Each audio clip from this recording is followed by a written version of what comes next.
The restaurant light caught Sarah's wedding band, glinting as she laughed at something Todd whispered, his hand on her knee. My own ring finger felt bare, a phantom weight missing from a life I thought was mine. Then Todd looked up, met my eyes, and raised his glass in a slow, deliberate toast.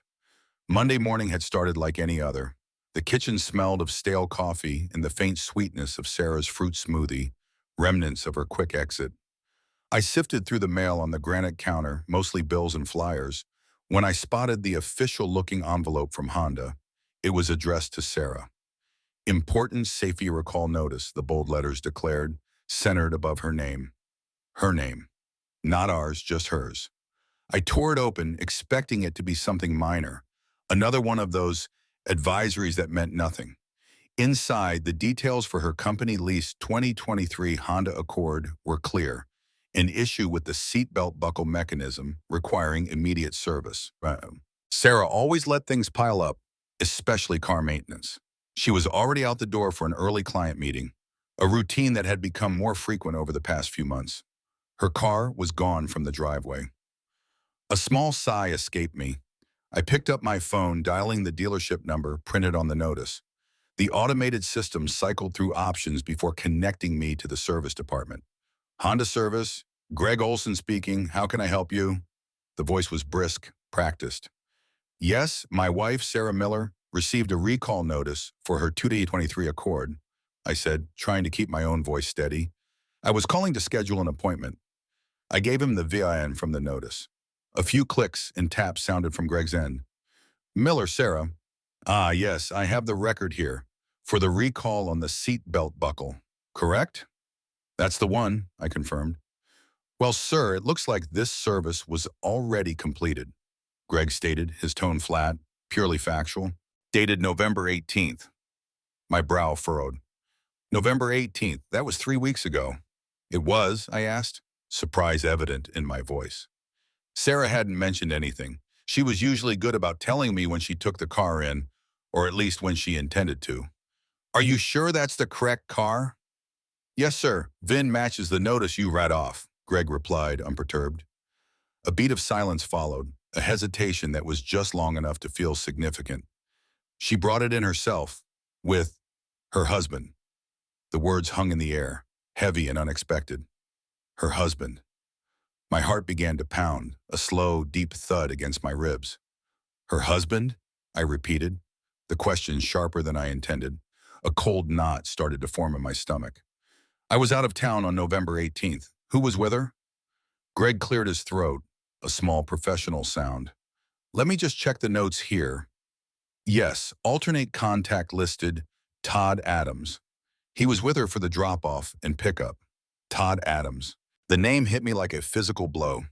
The quiet hum of the refrigerator, the faint scent of coffee, everything in the kitchen seemed to sharpen, to vibrate with a sudden, unnatural clarity.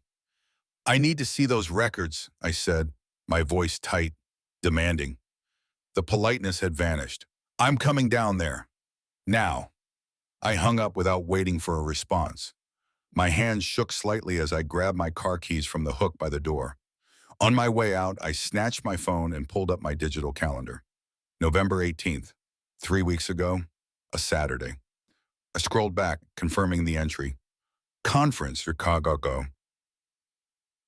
Only saw I had been 3 hours away, sitting in a hotel ballroom, while Sarah, my wife, had taken her car to the dealership with Todd Adams. The drive to the Honda dealership took only 10 minutes, but it felt like an hour. Each turn of the wheel, each traffic light, stretched the moment. My jaw was tight. I parked the car, feeling the mundane reality of the parking lot. Rows of polished vehicles, the glass-fronted showroom, press against the chaos inside me. Inside, the service department was bustling, a predictable hum of activity. Fluorescent lights cast a sterile glow. I found Greg Olson behind the counter, a man of average height with thinning hair and a name tag. He recognized me immediately, a flicker of discomfort crossing his face before he managed a polite, strained smile. Mr. Miller, he said, his voice lower than it had been on the phone. He led me to a quieter corner near a filing cabinet. I pulled the records you asked for. He slid a piece of paper across the laminate counter. It was the service ticket, dated November 18th, time in 2:30 p.m. My eyes scanned the line items, the recall service, of course, then beneath it, oil change and tire rotation. Additional services. My mind did the quick math. $247. Not a small amount, not for something extra. It meant they'd spent more time there, waiting, together. My gaze dropped to the bottom of the ticket, the customer's signature line. Sarah's looping familiar hand, every curve and flourish etched into my memory. Below it, something new, an alternate contact section. There it was, in clear, bold print. Todd Adams. His phone number, an email address I didn't recognize, and then a small box checked, indisputable. Spouse, partner. A hollow sensation bloomed in my chest. Then directly beneath Sarah's signature, another name, Todd Adams. His signature was bolder, more assertive than Sarah's, a confident scrawl that seemed to mock the steady rhythm of my own life. Greg leaned in slightly, his voice almost a whisper. He paid for the additional services, sir. Used his own card. The casual observation landed with the weight of an anvil. My hands, which I hadn't realized were trembling, now shook noticeably. I clenched them, forcing them into fists inside my pockets. Greg, sensing my reaction, moved to the side, rummaging through a stack of papers. He returned with a photocopy. For your records, sir, he said, pushing a sheet across the counter. It was a photocopy of a driver's license. Todd Adams. A photo showed a man with neatly combed dark hair, a confident, almost arrogant smile playing on his lips. His eyes, though slightly pixelated in the copy, held a direct gaze. 44 years old. Address listed on the north side of town. A wealthier neighborhood. My neighborhood. I picked up the copies.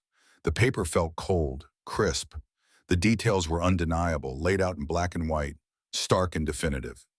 I looked at Greg, his face still etched with concern. You just did your job, Greg, I managed, my voice sounding distant, foreign even to my own ears. It's not your fault. I turned and walked out, leaving the sterile dealership behind. Back in my car, the silence was absolute. I sat for a long moment, the copies spread on the passenger seat. The world outside the windshield seemed to recede, becoming a blur of motion and color. My analytical brain, the one that usually processed complex data and financial spreadsheets, began to work. It wasn't about emotions right now, not entirely. It was about facts, data points. Todd Adams, address, signature, payment. Sarah, her signature, her car, her absence, her lie. The pieces were all there, meticulously documented. Back home, the copies of the service ticket and Todd Adams's driver's license lay on my desk, cold proof. My mind, usually focused on the intricacies of market trends, now sifted through a different kind of data. I opened my laptop, the screen's blue light a stark contrast to the dim room. The first stop was LinkedIn. I typed Todd Adams into the search bar, adding senior account executive. Almost instantly, a profile materialized. The picture was the same man from the driver's license, that confident, almost smirking smile. He worked for Sarah's company. That much was clear. His profile boasted a transfer from Denver 8 months ago. 8 months. The same amount of time Sarah's late nights and early mornings had begun to increase. The same time her stories about client dinners and industry events had become a little too detailed, a little too rehearsed. I scrolled further down his profile. Skills and endorsements, relationship building, strategic account management, client retention, the buzzwords of corporate success. My gaze lingered on relationship building. A bitter taste filled my mouth. Under his connections, there she was, Sarah Miller, listed as a mutual connection, a small circle with her face professionally smiling.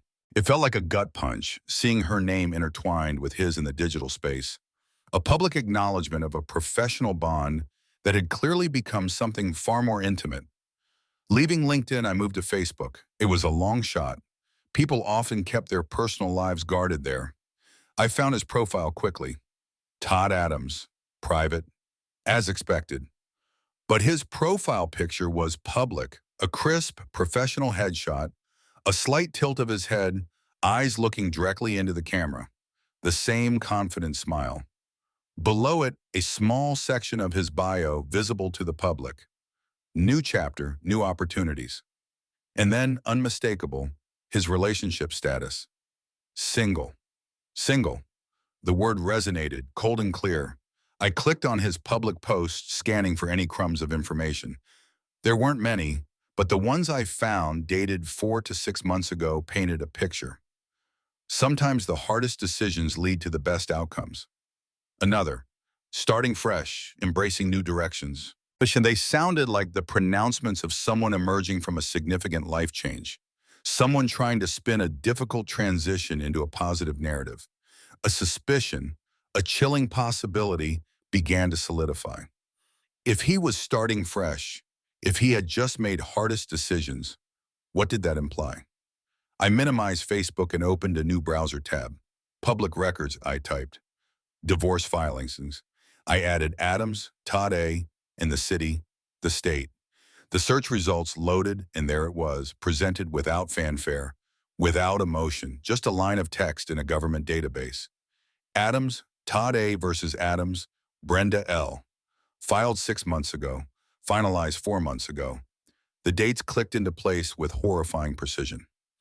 8 months ago, Todd Adams transfers to the city, to Sarah's company. Around the same time, Sarah starts changing, her schedule shifting, her stories becoming opaque.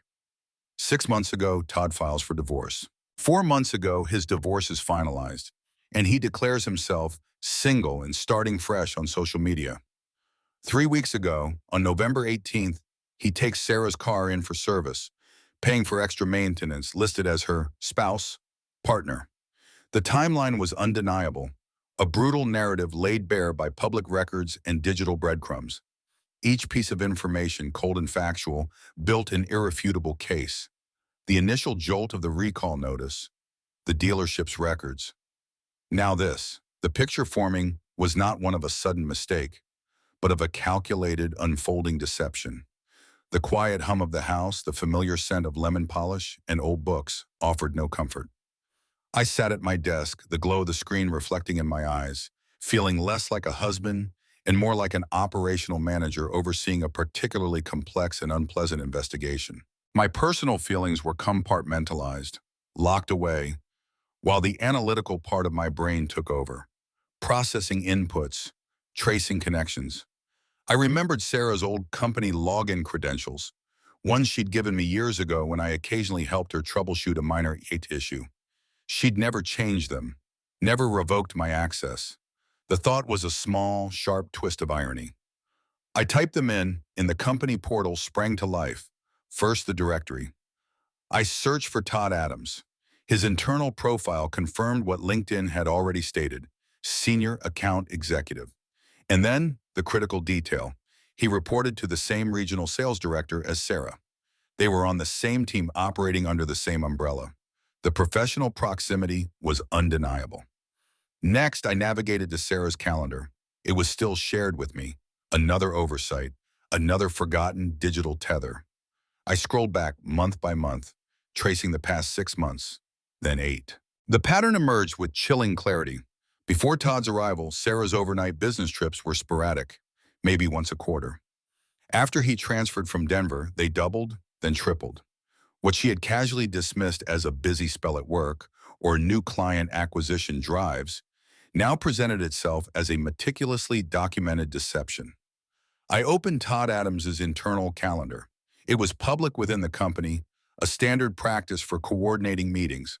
I cross-referenced their schedules, shared client meetings in cities like Chicago, St. Louis, Indianapolis, sales conferences that required overnight stays. The data points multiplied, each one a stark, unambiguous confirmation. Then I started looking for hotel confirmations. The company portal had a travel booking system. I pulled up Sarah's booking history for the past 8 months. The sheer volume was staggering, and there, intertwined with her individual bookings, were a series of shared business trips. Not just shared destinations, but identical hotels, identical dates, a trip to Milwaukee in September, a conference in Nashville in October, another client meeting in Minneapolis last month. The most damning evidence came from the client dinner entries, Sarah's calendar often listed client dinner, city name, followed by the client's name. But when I cross-referenced with Todd's calendar, his entries were often identical. And invariably, directly after these purported client dinners, I found hotel bookings for both of them at the same hotel for the same night. Not adjacent rooms, mind you. The booking system didn't show room numbers, but the same hotel. The implication was unmistakable.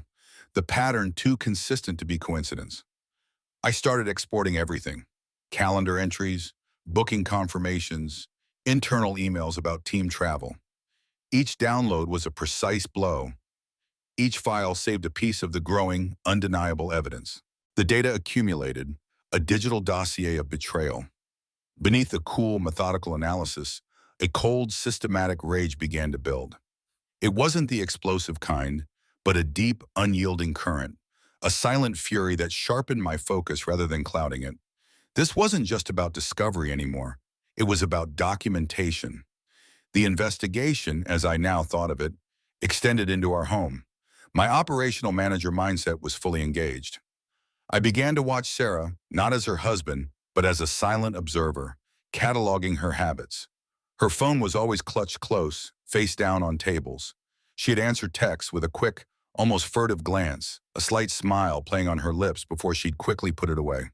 Late at night, sometimes I'd hear the soft chime of a notification from her side of the bed, followed by the quiet tapping of keys. One evening while she was showering, I casually opened her desk drawer, searching for a pen. Tucked beneath some old tax documents, wrapped in a silk scarf, I found it. A second phone. It was a cheap prepaid model, still locked, but undeniably hers. The discovery was a cold, hard knot in my gut, solidifying the insidious nature of the deception. That night, after Sarah had fallen into a deep sleep, her breathing even and soft beside me, I slipped out of bed. My hands moved with a surgical precision as I accessed her laptop. I'd researched discrete monitoring software, something that could sit silently in the background, feeding me her emails, her messages. The installation was quick, efficient. By dawn, I had access. The digital torrent began. Not just company emails, but personal exchanges. Messages with Todd, intimate and casual, dating back months. Plans for client meetings that were clearly something else. Reservations for hotels and restaurants I hadn't known about. And then, a separate bank account, opened 6 months ago, around the time Todd had filed for divorce. Her spending on this account painted a vivid picture. Fancy dinners, weekend getaways to places I'd never heard her mention, expenses that bore no resemblance to our shared family budget. I've found myself tracking her car's GPS, a feature I'd installed years ago for safety. The data log was stark. Unscheduled stops, extended periods at an address on the north side of town. The address I'd pulled from Todd Adams's driver's license. It was a neat, well-maintained house with a 2-car garage. My early morning runs started. They weren't about exercise anymore. They were about surveillance. I'd lace up my shoes before the sun was fully up, ostensibly for a long jog, but my route always took me past Todd's house. Several times I saw it. Sarah's Honda Accord, parked in his driveway, often still there when I circled back an hour later. Each sighting was a confirmation, another pin in the carefully constructed map of their deceit. The cold Midwestern air did little to cool the fire building inside me. Every piece of evidence, every text, every time-stamped location I documented. A meticulous file, growing thick with screenshots, copies, dates, and times. It was a portrait of a double life, painted in excruciating detail. The emotional toll began to manifest in quiet ways. Sleep became a luxury, chased away by a mind that refused to shut down, replaying scenarios, analyzing data, seeking answers. A gnawing sense of betrayal, of having been made a fool, settled deep within me. I'd practice what I would say to her, rehearsing confrontations in my head, but the words always felt hollow, inadequate. I had the facts, the undeniable evidence of what she had done, but I still couldn't grasp why. The why remained elusive, a silent scream trapped in my throat. You're listening to a story of quiet deceit and unfolding consequences. Stick around to the end to see how life's costly choices unfold. The roast chicken was golden brown, the mashed potatoes fluffy, the green beans crisp. It was a Monday evening, one of our attempts at a normal family dinner, an effort to bring some structure back to the increasingly fractured rhythm of our lives. Sarah, oblivious, chatted about her day, a client presentation, a difficult vendor. The kids, lost in their own worlds, picked at their food. I waited until the plates were cleared, until the kids had excused themselves to start their homework. Sarah was refilling her wine glass, a small, tired smile on her face. This was it. Did you ever get a chance to deal with that Honda recall, Sarah? I asked, my voice even, almost conversational. I watched her, observing the subtle tightening around her eyes. She paused, the wine bottle poised over her glass. Oh, that, she said, a faint dismissiveness in her tone. I think I might have. Or maybe I forgot. It's been so busy, you know. She waved a hand vaguely. It's probably fine. I reached into the folder I'd placed discreetly beside my chair. I pulled out the original recall notice and the dealership service ticket, laying them gently on the polished dining table between us. Her eyes widened slightly as she saw the documents. It looks like you did take care of it, Sarah, I continued, my voice still calm, factual.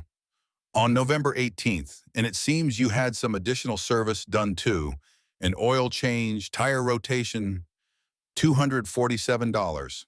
Her gaze dropped to the ticket. She saw her signature, then Todd's. Her face drained of color, the slight flush from the wine instantly gone. What is this, Mark? She stammered, her voice thin. I don't know what you're talking about. I pushed the photocopy of Todd's driver's license across the table. His confident smile seemed to mock us both. Todd Adams, I said, stating the name, making it real, tangible. Listed as an alternate contact, spouse, partner, checked, and he paid for the extra service. She tried to deny, to deflect. He was just helping me out, Mark. I was swamped. He offered. It's nothing. Her hands, usually so graceful, fidgeted in her lap. I ignored her protestations. Todd transferred to your company 8 months ago. Your overnight business trips doubled, then tripled. He filed for divorce 6 months ago, finalized 4 months ago. His Facebook says single, new opportunities. Your company calendar shows shared client meetings, shared conferences, shared hotel bookings, Sarah. Every single time. And your car parked at his house on the north side of town multiple times a week. I laid out the meticulously documented timeline. Each piece of evidence a precise, undeniable pinprick. The composure she tried to hold fractured. Her shoulders slumped, and she started to cry, silent tears tracking paths down her cheeks. Okay, she choked out, her voice barely a whisper. Okay, Mark, I had an affair. She looked up, her eyes red-rimmed and pleading. It was just work stress. You've been so busy with your projects. I felt so alone. He was there. He paid attention to me. She tried to downplay it, to make it sound like a fleeting, understandable mistake. The hidden phone of us? I asked, my voice devoid of emotion. The separate bank account? The hours you spent at his house while I was home with our kids wondering where you were? Each question was a hammer blow, breaking through her attempts to minimize. She averted her gaze, her shoulders shaking. The attempts at mitigation ceased. It was more, she admitted, her voice broken. It went deeper than I wanted to admit. The air in the dining room became thick, heavy with shattered trust, with unspoken grief. I looked at her, truly looked at her, and felt a cold, empty space where my love used to be. The person across the table, weeping silently, was a stranger. The woman I had married, the life we had built, felt like a distant, fading memory. The silence stretched between us, punctuated only by Sarah's soft sobs. The warmth of the dinner, the pretense of normalcy had long evaporated, leaving behind a cold, desolate air. My voice, when I spoke, was quiet, almost flat. Do you understand, I asked her, the depth of what you've done, not just to me, but to us, to our family? The words were carefully chosen, devoid of accusation, yet heavy with their implied meaning.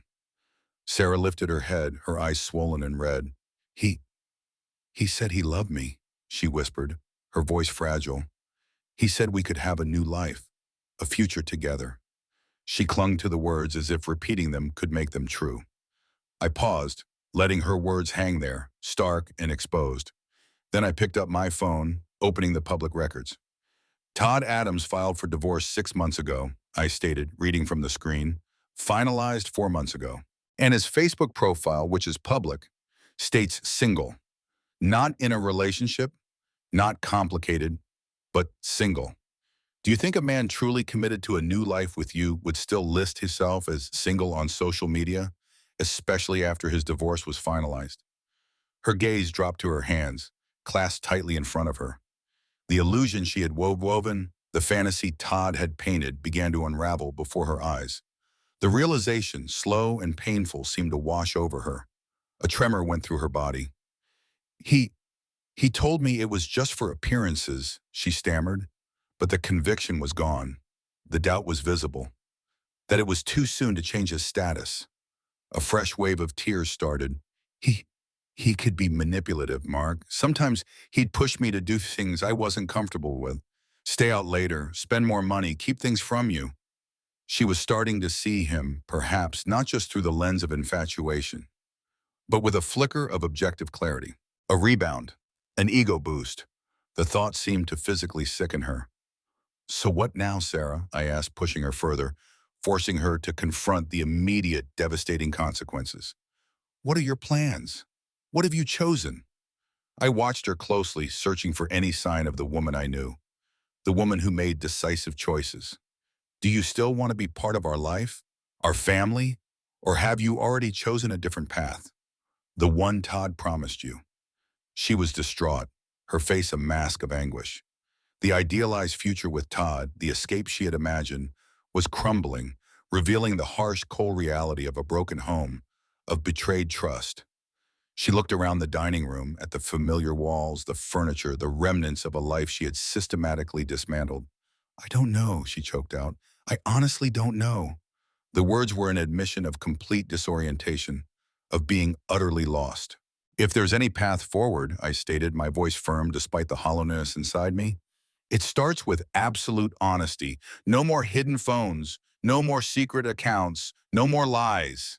It starts with facing everything you've done, and it starts with a real commitment to trying to rebuild trust. And that, I added, my gaze unwavering, will be a long, difficult process, if you even want to try. The conversation ended there, suspended in the heavy air. There was no resolution, no embrace, no clear path. Just a raw, open wound, exposed and bleeding in the quiet of our dining room. The truth, once revealed, was far more complex and damaging than either of us had anticipated. The days that followed the confrontation were a blur of suppressed emotion and frantic, methodical planning. The anger and pain were a constant hum beneath the surface, but my analytical mind, the one that built business strategies, took over. This wasn't just about emotional fallout. It was about damage control, about securing my future, and perhaps inflicting a calculated consequence. I considered my options, weighing them like a complex financial model.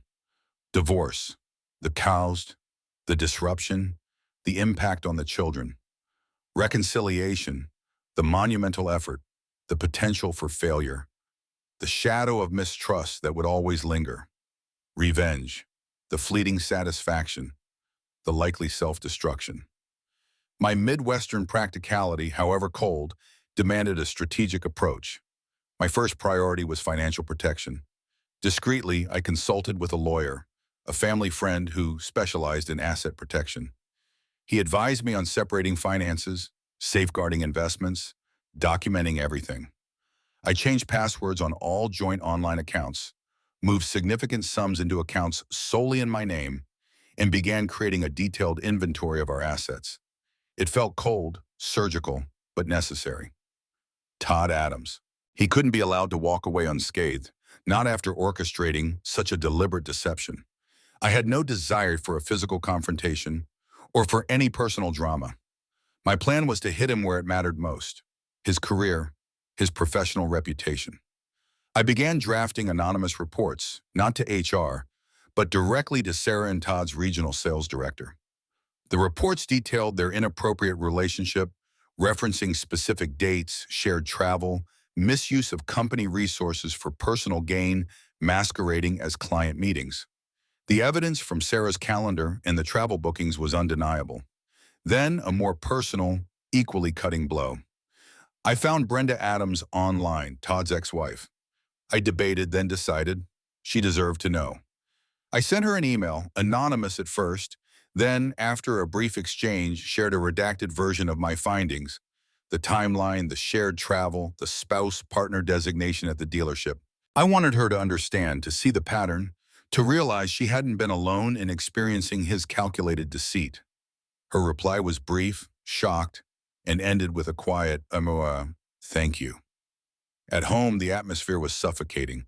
Sarah tried to act normal, to make small talk, but the effort was hollow. I responded in clipped sentences, maintaining a polite distance. Then the professional repercussions began. Sarah started coming home looking distraught. She mentioned colleagues giving her strange looks, whispers in the hallway, an unexpected review meeting with her regional director. The anonymous reports, my quiet precision, were having their effect. The professional world, where appearances mattered, was starting to unravel for her. I watched Sarah's isolation grow, saw the lines of worry deepen around her eyes. The distance between us widened, a chasm that felt impossible to bridge. There was a grim satisfaction in seeing my plan unfold, in knowing that consequences were being meted out. But beneath it, a profound sorrow remained. This was not the life I had envisioned. This was not the outcome I had ever wanted. The plan was working, with quiet, devastating precision, impacting everyone involved. The company announcement was succinct. Todd Adams was no longer with Strategic Solutions Software Corporation due to a restructuring of the sales department. It was a clean, quiet dismissal, the kind that left room for whispers but no official accusations. Sarah's own situation at work became increasingly tenuous. She was placed on a performance improvement plan, a corporate euphemism that signaled the end of her upward mobility. Her career, once promising, was irrevocably altered. Brenda Adams, Todd's ex-wife, sent a short, heartfelt email. "Thank you," it read. "It explains so much. I finally have some peace." The truth, however painful, had brought her a form of closure. For Sarah, the fallout was a stark reality. Her professional reputation was in tatters, her relationships at work strained. At home, she faced the deep regret of her choices, a silent, heavy burden. I decided on a separation. The trust, I realized, was shattered beyond immediate repair. I moved into a small apartment nearby, a practical step. My focus shifted to my work and the slow process of my own healing. Sarah remained in the house, a solitary figure now, confronting the emptiness her choices had created. I reflected on the fragility of marriage, the corrosive power of secrets, and the slow, quiet way lives can unravel.